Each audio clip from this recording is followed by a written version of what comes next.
Joining us live about half a mile away from the high school right now at a security checkpoint. And Eric, I understand that traffic in that area has been kind of locked down. What do you see from where you're at?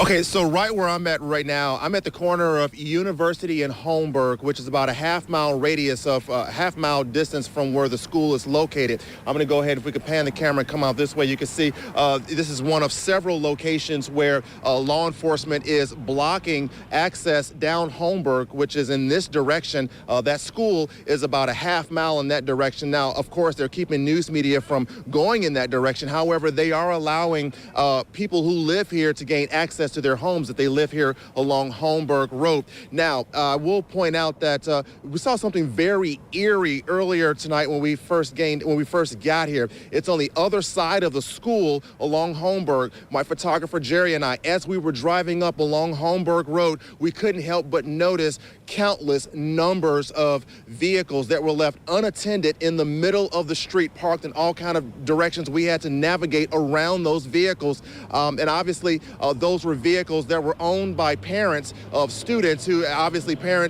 got wind of what had happened at that school, obviously rushed up here, realized they could only go so far, and had to leave those vehicles and run to the school. Now, I also want to show you some video that was just shot about an hour ago. It just shows obviously investigators there at the school still combing through evidence and collecting evidence and processing that evidence. Of course, they're going to be out here throughout the night, well into the morning, especially when you're given the fact of, you're talking about the number of fatalities and the number of injuries involved with this shooting, a shooting that no one expected would ever happen. However, we did speak to one teacher who says that the staff was very prepared for this.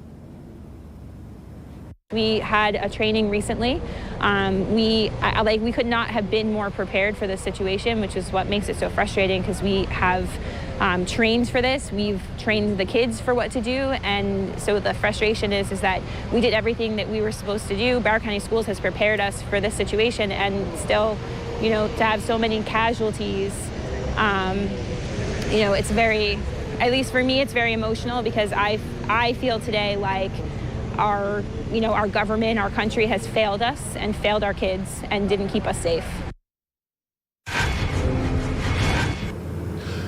Again, this is a very tragic day for a lot of the people who live here. I will tell you that there's not a lot of traffic out here right now. Most people are most likely indoors. We do see people that are coming and going, but a lot of the people that we're seeing are either news media or law enforcement reporting live. Eric Avanier, Channel 4, the local station.